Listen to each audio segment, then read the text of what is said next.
오늘은 너희는 나를 누구라 하느냐 라는 제목으로 말씀을 전하도록 하겠습니다. 그러니까 예수님이 이 질문을 제자들에게 이렇게 던졌을 때 질문이 주는 울림에 대해서 저희들이 오늘날 좀 이해를 해봤으면 좋겠다는 생각을 하고 있습니다. 그러니까 여러분들 오늘날 저희들이 예수님을 바라볼 때 세간의 평가라고 해야 됩니까? 그런 예수님에 대한 어떤 현대적인 이해는 어떤 이해가 있을까요? 그러니까 제가 느끼기에 사실 이거는 제가 여러 번 얘기를 했는데 제가 느끼기에 예수님에 대한 현대 이해는 먼저 허구의 인물이다라는 이해도 있는 것 같아요. 그러니까 사실 역사적으로 예수라는 한 인간이 실존했다는 것은 거의 그 이견이 없는 사실입니다. 그럼에도 불구하고 일종의 허구의 인물이다. 그러니까 신화로서 복음서를 취급하는 태도이겠죠. 그렇게 허구 인물이다라고 바라보는 현대 이해가 있는 것 같고, 그리고 사실 대부분의 경우에는 예수님에 대해서 부정적인 감정을 가지고 있는 사람은 거의 없는 것 같아요. 그러니까 예수님을 인류의 위대한 스승 가운데 하나로서 존경하는 시선들이 많죠. 저는 이거를 이렇게 표현할 수 있다면은 이런 시선을 가진 사람들도 예수님을 향한 일정 부분의 믿음이 있다라고 생각을 해요. 그러니까 여러분들 이거 잘 이해하셔야 됩니다. 일정 부분의 믿음이 있다라고 생각을 합니다. 저는. 그리고 그렇게 예수님에 대한 이게 뭐 왜곡된 믿음일 수도 있고요. 아니면은 모자란 믿음일 수도 있는데 그런 인류의 위대한 스승으로서 예수님을 가르치는 인식하고 있는 사람들은 항상 교회에 대한 불만들이 있어요. 어떤 불만이냐면은 교회가 실제 예수님의 가르침을 왜곡했고 예수님이라는 인류의 위대한 스승은 그렇게 실제 가르침을 왜곡당한 채 교회에 의해서 찢겨지고 유린당하고 있는 분으로 얘기를 한단 말입니다. 그러니까 제가 왜 일정 부분의 믿음을 가졌냐라고 얘기를 하냐면요. 교회에 대해서 그런 식의 비판을 하는 사람들은 스스로를 예수님의 편이라고 생각을 하고 있어요. 그쵸? 그러니까 예수님을 자기가 교회에 맞서서 변호하기를 원하는 사람들이 실제 존재를 한다라는 얘기입니다. 이게 예수님에 대한 현대적 이해이고, 그리고 이거는 뭐라고 해야 됩니까? 어느 정도는 믿음의 영역에서 논의를 할 수가 있을 것 같습니다. 그러니까 이런 현상들에 대해서 가능할 것 같아요. 제가 생각할 때는.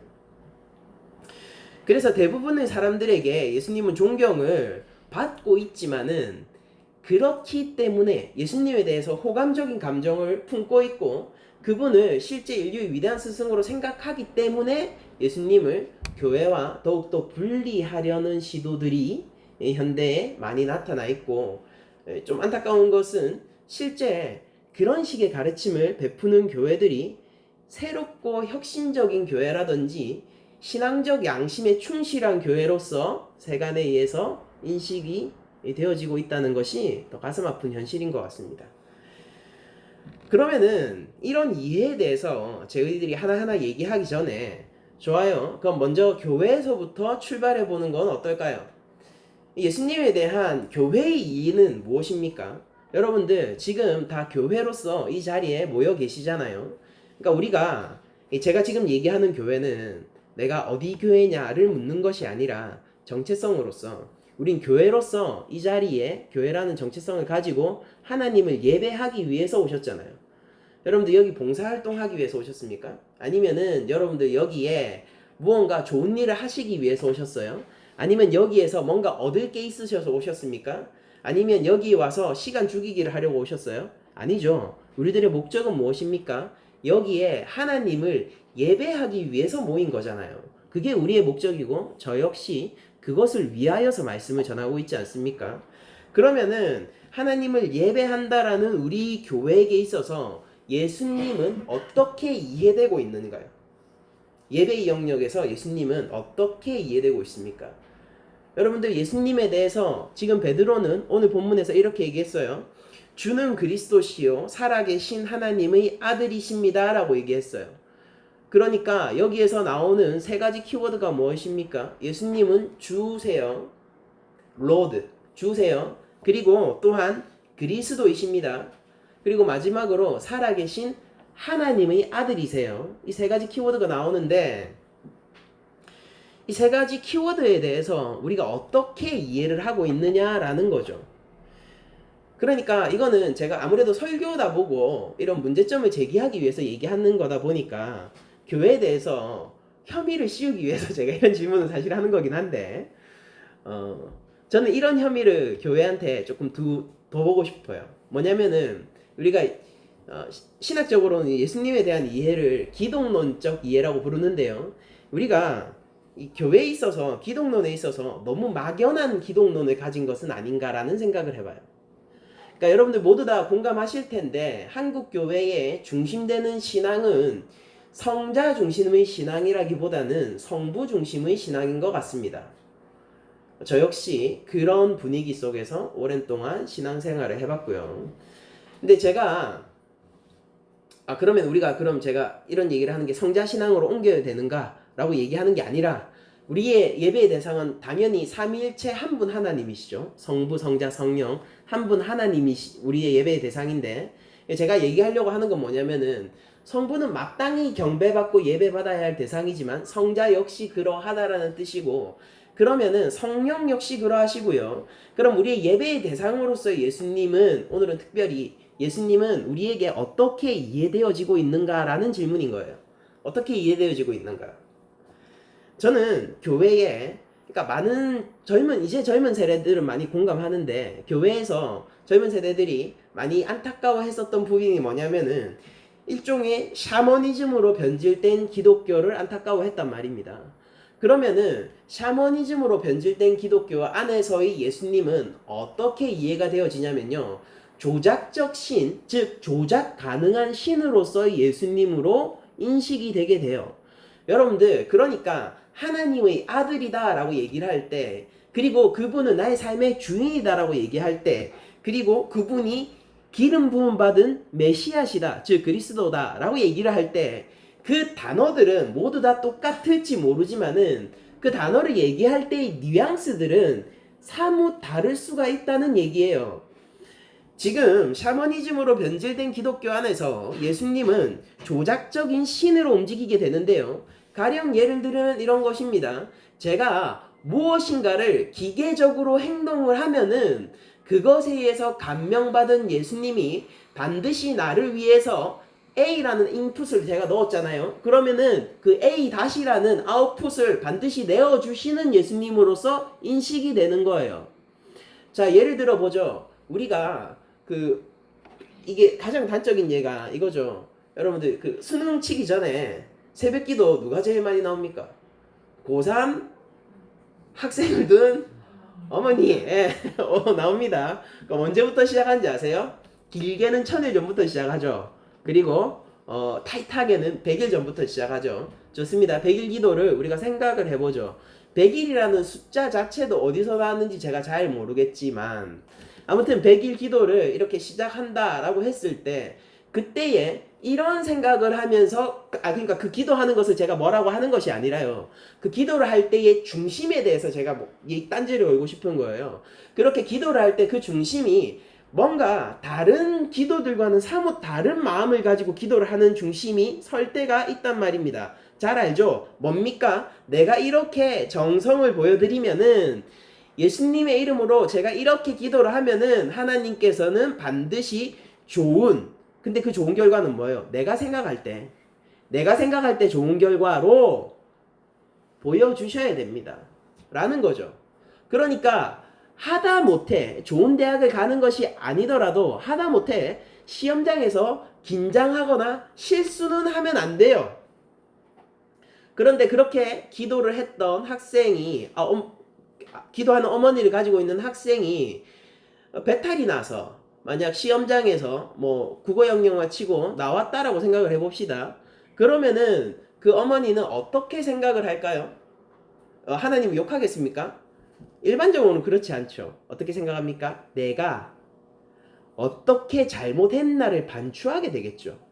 내가 뭔가 실수한 게 없는가? 기도를 하면서 조금 내가 부족했던 점이 없는가? 라면서 자기 스스로를 탓하게 되겠죠.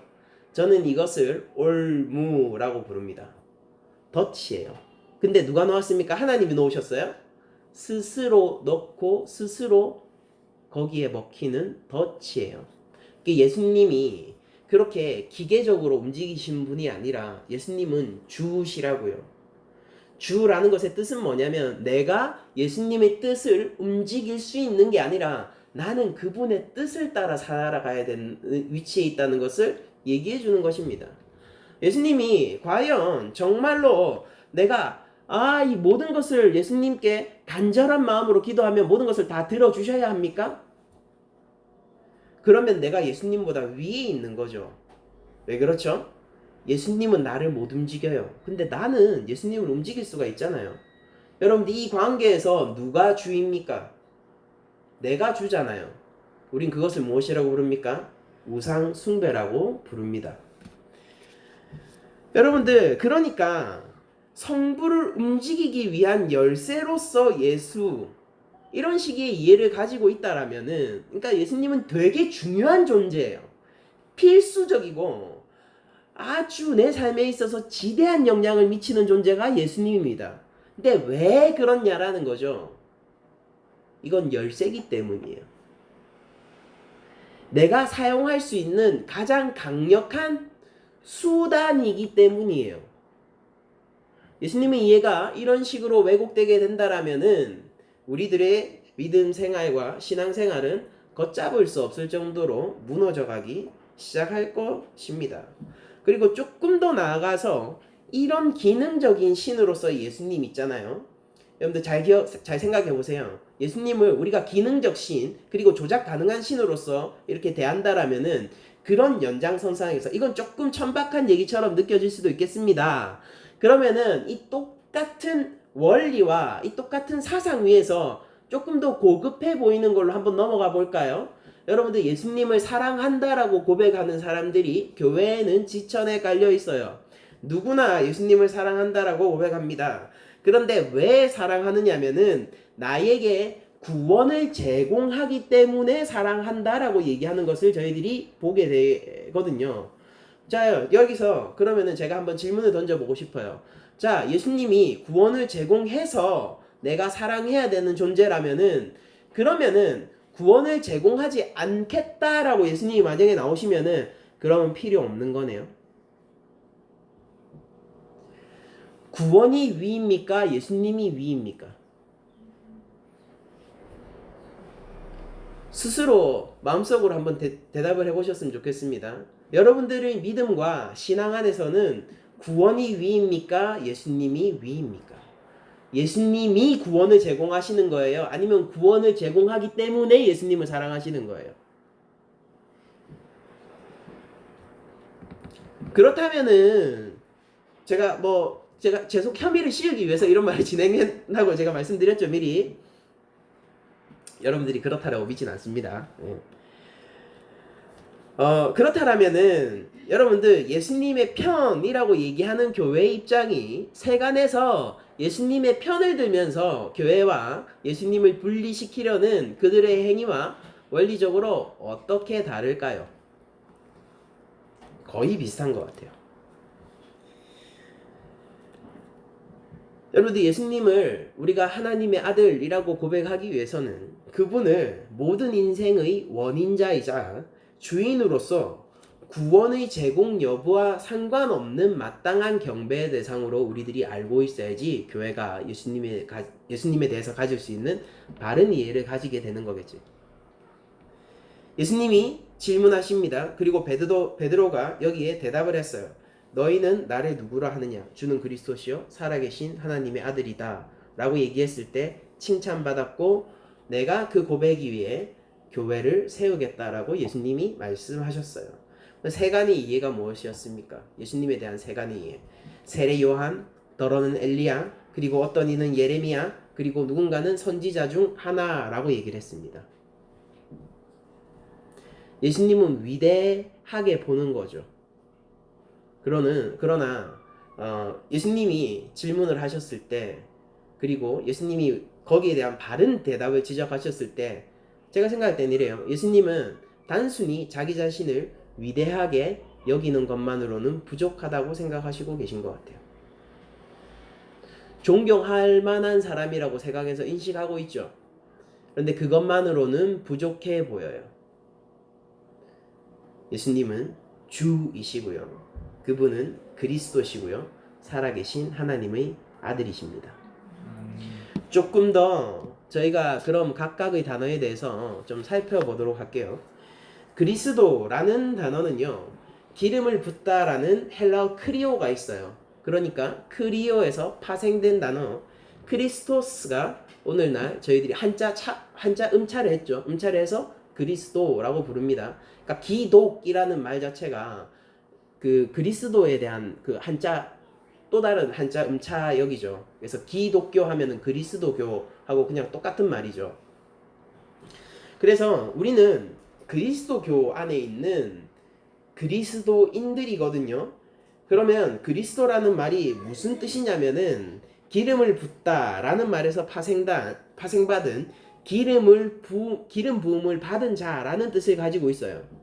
그리고 여기에는 또 다른 뜻도 있는데 기름을 부어주는 자라는 뜻도 있습니다. 그러니까 잘 알려져 있지 않죠. 근데 그런 뜻도 있어요. 그러니까 예수님은 1차적으로 기름 부음을 받은 자이고 또한 기름을 부어주시는 자예요. 여러분들이 여기서 나는 성령으로 세례를 준다라는 예수님의 말씀이 기억났다라면은 제대로 따라오시고 계신 거 맞습니다. 아무튼 그러면은 기름 부음을 받은 자를 저희들이 구약 안에서 보는 것은 세 직종의 기름 부음을 받게 되는 것을 저희들이 볼 수 있게 되는데, 먼저는 선지자고 두 번째는 왕이고 그리고 마지막으로 제사장이죠. 그래서 이 기름 부음 받은 자로서 메시아를 고대할 때 그 메시아는 어떤 이미지였냐면은, 그러니까 하나님의 백성들 사이에서 메시아를 기다립니다. 그런데 그 메시아는 기름 부음 받은 자예요. 그러니까 무슨 뜻이겠습니까? 그분은 우리들의 왕이시고 우리의 죄를 해결할 대제사장이시고 영원한 대제사장이시고, 그러니까 여러분 이거 구약의 이해예요. 그들이 그렇게 이해하고 있었다고요. 그리고 하나님의 말씀이십니다라고 이해하고 있었다고요. 선지자지. 하나님의 말씀이십니다라고 이해를 하고 있었다고요. 그렇죠? 우리의 지금 신약적 이해와 구약적 이해가 다릅니까? 같아요. 문제가 뭐였습니까? 그게 왔는데 그건 줄 몰랐던 게 문제고, 우리는 그냥 딱 하나만 달라요. 그게 왔는데 그건 줄 아는 거예요. 그러니까 이 차이만 있죠. 좋아요. 그리스도는 기름을 붓는 자이고 그리고 왕이시고, 기본적으로 왕은 구원을 행하는 자입니다. 이 전통은 굉장히 오래되었는데요. 여러분들, 하나님께서 이스라엘 백성들 그 민족적 이스라엘, 여러분들 제가 족장 시대를 얘기하고 싶은 게 아니에요. 민족적 국가 단위요. 국가 단위의 이스라엘의 왕이 되시는 하나님의 모습이 최초로 어디에서부터 나타나기 시작하냐면은 출애굽 사건에서부터 나타나기 시작하죠. 그러니까 그때는 아직 국가가 아니에요. 아직 가나안 땅으로 들어가지도 않았고 오히려 애굽 땅에서 고통받고 있었죠. 그렇게 고통받고 있는 그 민족 단위의, 이제 여러분들 생각해 보세요. 아브라함에게서 하나님이 약속을 하셨는데, 언약을 하셨는데 그런 것들이 하나하나 이루어지고 있는 거예요. 너의 자손을 셀 수 없이 많게 하겠다라고 하면서 땅도 주겠다라고 했는데 땅은 안 왔어요. 그러나 민족 단위로 그 수가 불어났습니다. 그리고 그 민족 단위로 불어난 그 백성들은 본질상 무엇이었냐면 바로의 백성이었어요. 그래서 바로가 시키면은 일을 해야 되겠고요. 바로가 죽이려고 달려들면은 벌벌 떨어야 했었고, 바로가 부당한 일의 노역을 제공한다 하더라도 그 불평을 자신들의 왕인 바로한테 불평할 수는 없고 모세한테 불평을 하는 참으로 바로의 백성들이었습니다. 근데 하나님께서 그들을 내 백성이라고 부르세요. 여기서부터 시작되는 거예요. 그들이 뭔가를 한 게 아니라요. 하나님이 그들을 보셨어요. 그들을 먼저, 출애굽기에는 그들을 들으셨다 이렇게 나오거든요. 그들의 탄식을 들으시는 하나님으로서 나오고, 하나님이 듣고 보시고 이렇게 얘기하십니다. 저가 내 백성이다라고 얘기를 해요. 그래서 어떤 일이 벌어지냐면은 하나님이, 그 민족 말고요, 하나님이 바로와 싸우시고 진짜 왕이 누구신지를 알려주십니다. 그래서 어떻게 합니까? 그들을 이집트에서 빼서 가나안 땅으로 옮기시죠. 그리고 옮기셔서 거기에서 국가가 형성되는데 첫째는 사울에 의해서고 그러나 이것은 무너지고 다윗에 의해서 하나님 나라가 완성돼요. 제가 하나님 나라란 단어를 썼죠. 맞아요. 하나님 나라가 그렇게 완성돼요. 자, 여러분들 여기서 알 수 있는 것은 뭐냐면요. 왕이라는 것은 왕의 자격을 하나님께서는 어떻게 증명하셨냐면요. 세상 왕, 즉 애굽 왕 바로와 싸우셔서 누가 진짜 왕인지를 만군의 여호와예요. 이게 진짜 왕이신지를 알려주심으로써 자신의 왕됨을 선포했고 그 왕은 노예들에게 진짜 노예들에게 자유와 해방을 선사하고 선물해주고 이제 하나님의 백성이 되게 하는 그 왕이란 말입니다. 그러니까 왕은 무엇을 항상 함의하고 있습니까? 구원을 행하세요. 왕은. 그리고 이게 기름 부음 받은 자고 그럼 무엇으로부터 우리가 구원을 얻느냐면 대제사장 무엇입니까? 대제사장 죄로부터 우리가 구원을 얻는 것입니다. 가난으로부터 우리가 구원을 얻는 것입니까? 아니면은 우리가 무지로부터 구원을 얻는 거예요? 지식이 우리를 자유케 합니까? 우리를 자유케 하는 것은 진리입니다. 그러니까 우리를 죄와 사망의 권세에서부터 그의 나라로 사랑의 나라로 옮기시면서 이제 예수님의 왕됨이 드러나게 되고 그리고 그게 하나님의 말씀이시고 계시인 거예요. 그러니까 예수님이 그리스도라고 부를 때 우리는 항상 우리가 스스로 자유자로서 예수님을 그리스도라고 부르는 것이고 그 자유는 어떤 누구 각자에게나 무엇으로부터의 자유가 있을 수 있어 라고 얘기할 때 그 자유가 아니라 명확한 한 대상이 있는 거예요. 우리가 한 믿음 한 성령 안에 있듯이 우리가 구원을 얻었다라고 얘기할 때는 그 한 대상이 있는 거예요. 그게 뭐냐면은 하나님의 진노 아래서 구원을 받은 것입니다. 우리가 사단한테서 구원을 받았냐고요? 아니에요. 그게 뭔데요? 하나님이 짓밟으시면 한숨에 꺼질 그 사단요? 그게 아니라 우리가 하나님의 진노 아래서 구원을 받았고요. 하나님의 손에서 그의 의로운 오른손으로 옮겨진 것이고요. 우리는 죄와 사망의 권세 아래서 구원을 받게 된 거예요. 이게 복음이거든요. 이게 그리스도가 행하신 일이에요. 마태복음 16장 18절 그러니까 오늘 본문 이 16절까지니까 17 그 다음에 18절에는 이렇게 되어 있습니다. 또 내가 내게 이르노니 너는 베드로라 내가 이 반석 위에 내 교회를 세우리니 음부의 권세가 이기지 못하리라.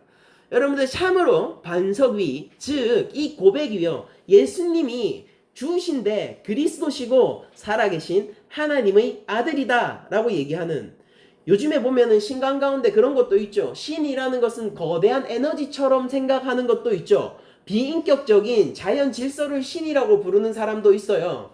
그런데 우리가 고백하는 것은 무엇입니까? 살아계신 하나님의 아들이라고 우리가 고백을 하는 것입니다. 그렇게 고백을 할 때에 그 고백 위에 즉 그리스도를 향한 믿음의 고백 위에 선 교회는 음부의 권세, 사망요 그 음부의 권세가 결코 이기지 못한다라고 예수님이 얘기를 해주시는 거예요. 이것은 절대적인 선언이고 예수님이 주실 수 있는 것 중에서 가장 강력한 보호를 제공해 주신 것인 거예요. 여기서 알 수 있는 사실은 예수님은 생명의 수여자이시면서 동시에 그분이 생명의 원천이시라는 겁니다. 예수님 마치 이건 이거와 같아요. 예수님이 우리 예배와 기도의 중보자이시면서 동시에 그분이 우리 예배의 대상이고 기도의 대상이에요. 예수님은 수단이 아니라 그분이 목적이십니다. 그게 그리스도인들이 알고 있는 예수님이에요. 세간에서는 예수님과 기독교를 떼려고 하지만은 예수님이 정말로 그 베드로의 주는 그리스도시요 살아계신 하나님의 아들이라는 이 고백을 긍정하셨다라면요.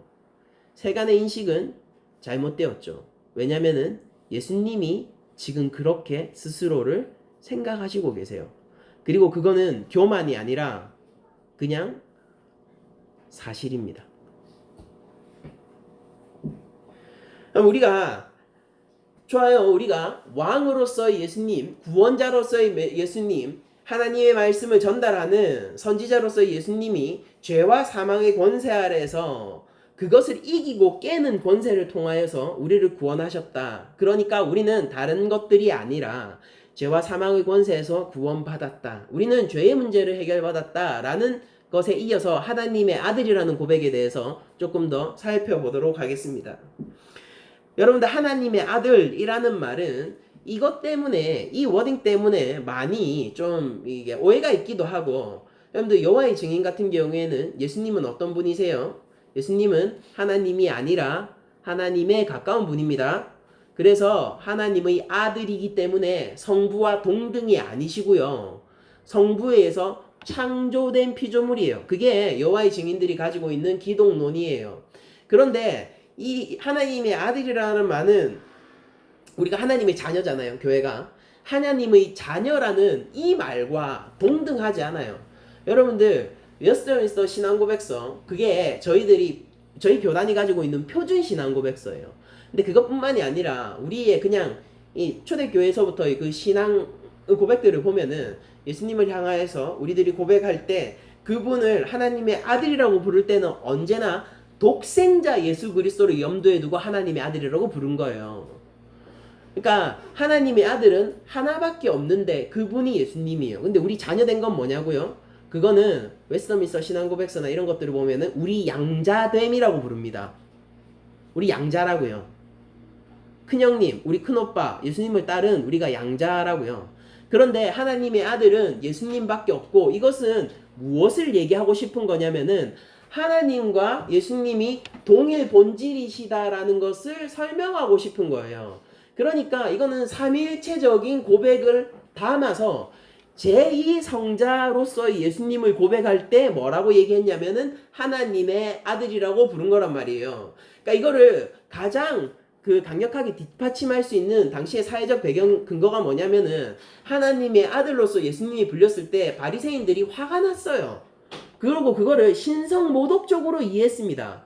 뭐 왜 그렇습니까? 그를 지금 하나님이라고 부르고 있는 거거든요. 그러니까 이런 거예요. 하나님의 아들이라는 거는 아버지가 하는 일을 동일하게 행할 수 있는 자를 일컫는 겁니다. 하나님은 누구십니까? 창조주세요. 근데 그 일을 동일하게 행할 수 있다고요? 예수님이? 제가 그걸 얘기하는 거예요. 새 창조는 누구에게 있습니까? 그리스도 안에 있는 거예요. 여러분들, 하나님의 아들이란 말은 그분이 참으로 하나님이시다라는 베드로의 고백입니다. 그런데 여러분들, 우리들은 이런 것들을 그냥 캐주얼하고 쉽게 보거나 하지만은 이 고백을 하기 위해서는 얼마나 큰 장벽이 있는지에 대해서 저희들이 한번 생각을 해봤으면 좋겠습니다. 지금 베드로가 자기 앞에서 육체를 가지고 있는 스승을 향하여서 하나님과 동일 본질이신 제2성자로서의 예수님을 고백하고 있어요. 물어볼게요. 이게 과연 가능한 일입니까? 이게 진짜 가능해요? 분명히 베드로가 예수님에 대한 이해를 지금 이 본문에 따르면은 삼위일체 중 제2성자로서 예수님을 이해하고 있는 게 확실한 것 같아요. 그리고 성부, 성자, 성령은 동일 본질이신 한 하나님이십니다. 그런데 이 베드로는 이렇게 이해를 하고 있는데 교회는, 우리 교회는 정말로 십자가 위에서 생을 마감한 한 인간을 향하여서 육신을 가지고 있어요. 만질 수 있어요. 먹어야 했고요. 마셔야 했고요. 달리면은 숨을 헐떡였습니다. 그 인간을 향하여서 하나님이라고 부를 수 있습니까?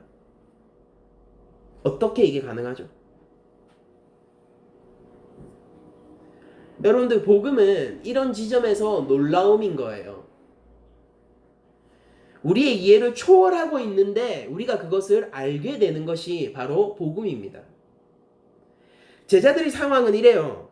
내 눈앞에 성자 하나님이 계십니다. 성자 하나님이 계시다고요. 즉 초월의 존재가 계신데 이상하게도 그분은 눈에 보이기도 하고 만져지기도 하고 이야기도 할 수 있고, 중요한 것은 이분이 대단한 분이 아니라 흠모할 만한 풍채도 없으세요. 그런데 제자들은 그 연약한 육신 안에서 죄와 사망을 이기는 초월의 권세가 있다는 것을 알아야 했거든요. 밭이 있는데 그 안에 보화가 있는 것을 어떻게 알 수 있어요? 알 수 있습니까? 투시력이 있습니까, 우리가? 제가 얘기하는 거는 그 육신 안에서 말 그대로 신성을 볼 수 있어야 한다라는 뜻입니다. 아담의 타락 이후로부터 하나님의 백성들은 어떤 하나님이 최초에 주신 한 계시를 기다리고 그 계시가 밝아지기를 애타게 기다리고 있었습니다. 그런데 하나님이 주신, 즉 내가 여인의 후손을 통하여서 뱀의 머리를 밟겠다라고 얘기하신 하나님의 그 계시가 이제 눈앞에 밝아졌고 사람들 눈앞에 나타났어요. 즉 그토록 고대하던 계시가 주 안에서 완전히 밝아졌고 드디어 하나님의 백성들이 그토록 간절히 소망하던 성령의 기름 부음 받은 메시아가 이 땅에 죄와 사망을 이기는 권세를 가지고 진짜 오셨습니다. 그렇게 빛이 이 땅에 오셨어요. 그래서 이 계시는 비밀이 되었습니다. 계시가 드디어 밝아졌다고요. 모든 사람에게 확연하게 보여졌다고요. 그래서 이 계시가 비밀이 됐어요. 상고로부터 그토록 소망되어 오던 그 계시는 자기의 모습을 완전히 드러냄으로 인해서 완전한 비밀의 영역으로 들어왔어요. 여러분들 이 아이러니를 여러분들은 어떻게 이해하십니까? 제2성자 예수님이 이 땅에 오셨는데 그런데 그분을 누가 하나님의 아들로 알 수 있었냔 말이에요. 예수님이 이 땅에 오실 때 하늘 영광을 버리고 오셨거든요. 신의 산에 거하시는 하나님이요 장막 안으로 숨으셨거든요. 왜냐하면 백성들이 죽을까봐요. 제2성자 하나님께서 요한복음의 말씀에 따르면 무엇 하나도 그의 손을 거치지 않고 창조된 적이 없는 그리고 이사야서의 예언에 의하면은 그분이 제2성자임에도 불구하고 영존하시는 아버지라고 불리는 그분께서 이 땅에 오셨는데 장막으로 오셨거든요. 영광을 버리고 흠모할 만한 풍채도 없이 오히려 고난받는 종으로서 이 땅에 오셨거든요. 근데 문제는 이거예요. 그게 계시였어요. 그게 백성들의 소망이었다고요. 그러니까 어떻게 알아보냐고요. 계시가 밝아졌어요. 이제 그 날이 왔다니까요. 근데 그게 우리가 알아볼 수 없으므로 비밀이 되어버렸단 말입니다. 요한복음 1장 1절 이하를 제가 읽어드리겠습니다. 태초에 말씀이 계시니라. 이 말씀이 하나님과 함께 계셨으니 이 말씀은 곧 하나님이시니라. 곧 하나님이시니라. 그가 태초에 하나님과 함께 계셨고 만물이 그로 말미암아 지은 바 되었으니 지은 것이 하나도 그가 없이는 된 것이 없느니라. 그 안에 생명이 있었으니 이 생명은 사람들의 빛이라. 빛이 어둠에 빛이 돼 어둠이 깨닫지 못하더라. 왜 비밀이 된 줄 아세요? 우리가 이 죄인들이 맹인이거든요. 이 빛이 왔는데 맹인에게 그 빛이 무슨 소용이겠어요? 그렇게 계시가 밝아졌고 밝아진 계시 때문에 그 밝아진 계시는 비밀의 영역으로 넘어가게 됐어요. 여러분들 그런데도 정말로 예수님을 우리가 어떻게 하나님의 아들이라고 얘기를 할 수가 있게 돼요? 여러분들 어떻게 확신하실 수 있으세요? 이만희랑 예수님하고 무슨 차이가 있을까요? 이만희도 자기를 재림에 이긴 자, 승리자, 주라고 얘기합니다. 예수님도 자신을 하나님의 아들로 인식하고 계세요. 근데 그 둘 사이에서 어떻게 차이를 구별할 수 있습니까? 무엇이 우리 신앙에 확신을 더해주죠? 답을 드리자면은 먼저 첫 번째는 예수님은 죽음을 이기시고 사흘 만에 부활하셨어요. 그것이 가장 큰 증거이고요. 그것에 따라서 그게 우리 부활 소망의 객관적인 증거이기도 합니다. 그것이고 그리고 또 우리 내적으로는 이것은 제가 객관적인 증거에 대해서 얘기한 것이고 우리 내적 증거로는 이 세례 요한의 이야기를 통하여서 저희들이 알 수 있는데 요한복음 1장 6절 이하를 제가 읽어드리겠습니다. 하나님께로부터 보내심을 받은 사람이 있으니 그 이름은 요한이라. 그가 증언하러 왔으니 곧 빛에 대하여 증언하고 모든 사람이 자기로 말미암아 믿게 하려 함이니라 라고 요한복음이 기록하고 있습니다. 이 세례 요한은 지금 백성들이 아무도 알아보지 못하고 특히 요한복음 1장 9절에서 11절은 이렇게 되었죠.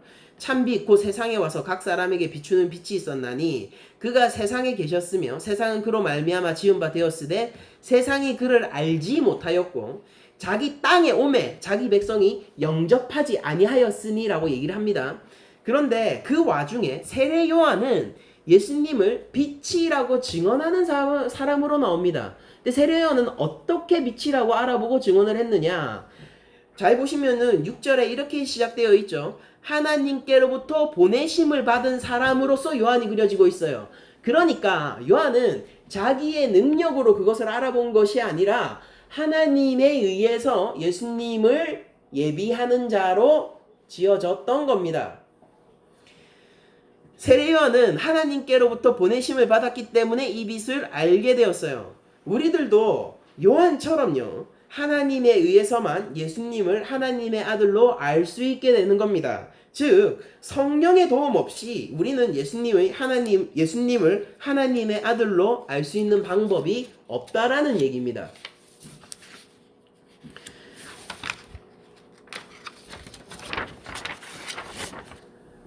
여러분들 예수님은 살아계신 하나님의 아들이세요. 교회를 향해서 저는 예수님이 오늘날도 이렇게 질문하고 계신다라고 믿습니다. 너희는 나를 누구라 하느냐? 과연 교회에게 예수님은 어떤 분이신가요? 여러분들 이것은 우리들의 신념이나 아니면 우리가 이렇게 믿어야만 하기 때문에 믿는 그리고 이렇게 고백해야만 올바른 성도이기 때문에 그렇게 고백하는 그런 고백이 아니라 우리는 성령의 확증 아래에서 이 고백을 하게 되는 거예요. 그러니까 우리들은 맹인인데 이제 눈이 떴다고요. 우리가 들을 수 없는 자인데 드디어 들리기 시작했다니까요. 우리가 볼 수 없는 자인데 보고 그것이 무엇인지 깨닫기도 했다니까요. 그래서 우리가 사랑의 메인 종으로서 예수님에게 이렇게 고백하게 되었다니까요. 주는 그리스도이십니다. 또한 살아계신 하나님이 아들이십니다 라고 얘기하면서 독생자 예수 그리스도를 나의 신앙 안에 고이 모시게 되었단 말입니다. 여러분들 예수님은 지금도 우리에게 나를 누구라 하느냐라는 질문을 계속 던지고 계세요. 이 질문이 우리에게 감사 찬양의 고백이 될 것인지 아니면은 걸려 넘어지는 질문이 될 것인지에 대한 그 갈림길은 우리 믿음의 중심이 어디에 있느냐에 따라서 갈려지게 될 것입니다. 여러분들 성령을 의지하는 신앙이라는 게 뭐예요? 성령을 의지하는 신앙이 도대체 우리 삶 가운데서 어떻게 발현됩니까? 여러분들 성령을 따른 신앙은요, 영을 따른 신앙이잖아요. 영을 따른 신앙인데 그 신앙이 성령 충만의 열매들은 매우 육적이죠. 기독교가 가지고 있는 인간론은 전인으로서의 인간을 인간론으로 가지고 있어요. 우리는 영혼과 육체가 분리되어 있는 것이 아니에요. 여러분들 구원받을 때 여러분들 영원히 구원받습니까? 그 내가 구원받는 거잖아요. 근데 그것을 나의 영혼이 구원을 받았다라고도 표현하지 않습니까? 성령이 일하시는 영역이 어디예요? 지금 여러분들이 살고 있는 그 공간은 신성입니까? 아니면 세속입니까? 여러분들이 하나님의 통치를 받으면 그 공간이 신성일 거고요. 여러분들이 죄와 사망의 권세 아래서 신음하고 있으면 그 공간은 세속일 거예요. 여러분들 정말로 여러분들이 그리스도인이시고 성령을 따라 사는 사람이라면 성령의 권세가 여러분들한테 있을 건데 여러분들이 가라오케 한복판에서 술집 한복판에 서 있어도 거기에 하나님의 나라가 있을 거란 말입니다. 수많은 순교자들이 피를 흘려가면서 예수 그리스도의 이름을 위하여서 죽어갔는데 그 죽음의 현장에서도 하나님의 나라가 거기 있었다고요. 그럼 거기는 세속이에요, 신성이에요? 수많은 목사들이 설교를 전하면서요, 하나님의 말씀이 아니라 자기의 욕망을 이 강단에서 전하고 있는데 거기 교회입니다. 목사님이요, 설교의 자리요. 거기 신성입니까, 세속입니까? 우리가 예수님의 제자라는 것은 무슨 뜻입니까? 베드로와 동일한 고백 위에 선 교회라는 것은 무슨 뜻이냔 말이에요. 교회는 언제나 변함없이 고백을 하고 있는 거예요. 주는 그리스도시요 살아계신 하나님의 아들이라는 얘기. 예수님은 하나님으로서 예배의 대상인 거예요. 그러므로 내가 예배의 삶을 살아간다라고 하는 것은 예수님을 내 삶의 주인으로 모시고 제자도의 삶을 살아간다는 뜻이 되겠죠. 기도 많이 하는 삶요? 그 시간 빼면 나머지 삶은 어떻게 되는데요? 성경 많이 읽는 삶요? 그러면 그거 빼면은 나머지 시간은 어떻게 되는데요? 아니 그럼 기도하지 말고 성경 읽지 말자 그 얘기가 아니잖아요. 그게 아니라 내 24시간, 내 365일, 내 앞으로의 전 삶이 어디 영역 아래 놓여야 하느냐는 얘기입니다. 더 근원적인 얘기를 하고 싶은 거고 우리 중심의 얘기를 하고 싶은 거예요. 믿음의 얘기를 하고 싶다고요. 예수님은 믿으면은 기독교에 입문하는 이름이 아니에요. 예수님이 우리의 목적이라니까요. 그분이 예배의 대상이고 우리가 평생 성도로서 무엇을 해 나가야 하냐면요. 예수 그리스도의 장성한 분량에 이르기 위해서 이 믿음을 더욱더 연단하고 깎아나가는 것이 우리의 삶의 당연한 수순과 과정 아닙니까? 예수님의 이름은 뭐예요? 내 삶 전체를 덮는 이름이에요. 그리고 심지어 내가 예수를 믿기 전 내가 죄와 사망의 권세 아래서 신음하고 있었을 때조차도 나를 보호하고 나를 덮고 있는 그 이름이 예수의 이름이란 말입니다. 그 지옥 같은, 저는 정말로 예수님 믿기 전에 지옥 같은 시간을 보냈거든요. 그런데 저는 고백해요. 그 지옥의 주인도 하나님이셨어요. 우리는 하나님의 진노에서 구원을 받는 교회란 말입니다. 성경은 우리의 기업을 예수님이라고 반복해서 가르쳐주고 있습니다. 예수님이 우리가 받은 거고 그분이 우리의 목적이란 뜻이에요. 우리가 받은 게 돈이 아니라고요. 잘 풀리는 삶이 아니라고요. 긍정적인 마음이 아니라고요. 힘들 때 이겨낼 수 있는 어떤 지혜가 아니라고요. 예수님이 우리의 기업이시라니까요. 그런데 이거보다 더 큰 것을 어떻게 하나님으로부터 받을 수 있냔 말입니다. 여러분들이 예수님을 향하여서 주는 그리스도시요 하나님의 아들이라고 고백할 때 그분이 내 것이다라고 성경이 얘기해 준단 말입니다. 그때 여러분들이 어떤 더 큰 것을 받을 수 있어요?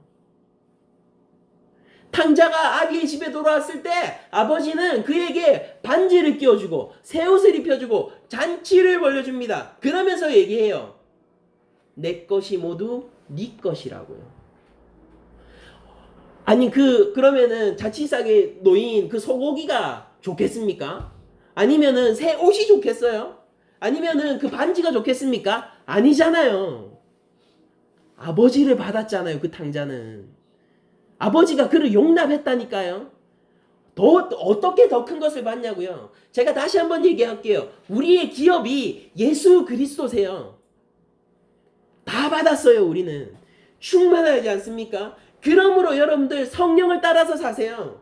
성령을 따라서 선한 싸움을 하시고요. 누구나 투쟁하죠. 그러나 선한 싸움을 투쟁하세요. 싸움의 전장을 아예 다르게 고르시라니까요. 여러분들은. 그리고 성령을 따라서 나를 구원하신 예수 그리스도를 따라 섬김의 왕, 내어줌의 왕 예수 그리스도를 따라서 여러분들 그 길을 함께 걸어가십시오. 누구든 자기 십자가를 지고라고 얘기할 때 여러분들 십자가를 지는 것이 고역이 되어서는 안 돼요. 내가 그러고 싶은데 못할 때 내 삶이 망가진 것 같고 좀 그렇게 해보고 싶은데 안 될 때 내가 분통이 터져야지. 꾸역꾸역 그냥 십자가 메고 십자가로 달려가야 된대. 한숨부터 나오면은 물어볼게요. 예수님이 목적 맞습니까? 예수님을 사랑하는 거 맞으세요? 십자가 지는 것이 기뻐야죠. 죄와 싸우는 것이 내 삶에서 가치 있는 일로 자리매김해야 되지 않습니까?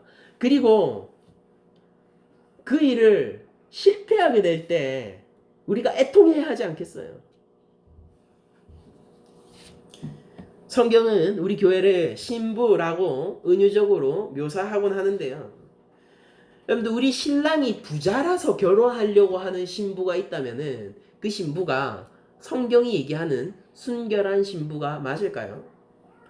신랑의 풍족함이 좋아서 풍족함을 누리려고 결혼하는 신부가 우리들은 결코 아닙니다. 우리들은 신랑을 사랑하는 진짜 신부여야 한다라는 얘기예요. 돈을 사랑하는 신부는 돈이 목적이기 때문에 돈이 많은 남자는 누구든지 신랑이 될 수 있어요. 그래서 옛 백성들이 하나님도 섬기고 바알도 함께 섬겼습니다. 그러니까 예수님이 답답하니까 그렇잖아요. 그렇게 얘기하잖아요. 두 주인 한 번에 못 섬긴다고. 그러나 신랑을 사랑하는 신부는 그 신랑이 내 신랑이어야 되는 거예요. 그 신랑을 사랑하니까 그 신랑이 내 신랑이 되어야 되는 겁니다. 이게 진짜로 신랑을 목적으로 한 신랑을 사랑하는 신부인 것이죠. 그러니까 진짜 신부는 신랑을 추구하는 것이지 다른 것을 추구하지 않아요. 제 아내가 저랑 결혼할 때 저는 제 아내가 저를 추구한다라는 사실을 누구보다 확실하게 알 수 있었어요. 왜냐면은 그때 백수에 신혼 준비하고 있고 집안차 없고 뭐 돈도 없는 나를 향하여서 좋다라고 얘기를 하니까 저는 확신할 수 있었단 말입니다. 우리의 신랑은 풍족 아세요? 우리의 신랑은 생명의 원천이십니다. 그분은 마르지 않는 셈이시고 그분은 영원한 떡이세요. 그런데 그런 예수님을 향하여서 여러분들이 이렇게 얘기하셔야 돼요. 내가 예수님을 사랑한다라고요. 우리 교회는 그렇게 고백할 수 있는 것이 우리 교회의 고백이란 말입니다. 마태복음 6장 33절은 예수님의 가르침이 이렇게 우리에게 가르치고 있죠. 그런즉 너희는 먼저 그 나라와 그의 의를 구하라. 그리하면 이 모든 것을 너희에게 더하시리라. 여러분들 믿으십시오. 여러분들 나라와 의를 구하세요. 그러면은 나라와 의를 구하는 데 필요한 모든 걸 주실 거예요. 그러니까 딴 거 말고 내 욕심이 아니라 그 나라와 의를 구하는데 필요한 모든 것을 주실 거라고요. 그러면은 이 기도가 내 기도가 되려면 어떻게 해야 되겠습니까? 내가 진짜로 나라와 의를 구해야죠. 그래야지 그걸 위해서 오는 이런 것들이 기쁠 거 아닙니까? 그런데 나라와 의를 구하는 척하고 다른 것들을 추구하고 있으면은 하나님은 이걸 위해서 많은 것들을 부어주시고 계신데 저게 안 되고 있으니까 마음이 답답하고 하나님 아이 제가 개떡같이 말해도 좀 찰떡같이 알아들으셔야지. 아이고 이렇게 얘기했다고 진짜로 이렇게 하시면 어떡해요. 이렇게 기도해 나중에 나올 거 아니에요. 하나님 제가 A라고 얘기한다고 진짜 A가 아니라 이건 거 알고 있잖아요. 그렇게 나오면은 여러분들 그거 그렇게 기도하시면은 안 되는 거잖아요. 그냥 뭐 다른 말 할 거 없어요. 그거 안 되는 거잖아요. 그렇게 하면 안 되잖아요. 근데 우리들은 죽음 가운데서 사흘 만에 부활하신 독생자 예수 그리스도를 우리 신앙의 원천이자 그 대상으로 삼고 있어요. 우리는 그분을 기뻐해야 합니다. 그분을 향한 믿음은 성령을 통해서 온 것이고 알 수 없는 것, 밝혀졌기 때문에 비밀. 되게 재밌는 개념 아니에요. 성경의 비밀은 그런 개념이에요. 신천지 비밀 그런 거 말고요. 그건 진짜 감추어가지고 감춘 거잖아요. 근데 밝혀졌는데 죄인들이 그걸 비밀로 취급하는 게 진짜 비밀입니다. 그 밝혀졌고 이 땅에 그때가 충만하게 찼을 때 비밀이 된 그 예수님, 그 예수님을 우리들은 알아보고 그 연약한 육체 안에서 신성을 보고 그 연약한 십자가 아래서 구원의 권세를 보고 그 무덤 아래에서 함께 애곡하고 그 부활과 함께 살아가는 하나님께 찬양하는 그런 예수님을 기뻐하는 성도가 우리가 되어야 한다라는 얘기죠. 우리는 죄와 사망의 권세에서 자유해졌습니다. 이것을 여러분들 제가 공식적으로 이 강단에서 선언하겠습니다.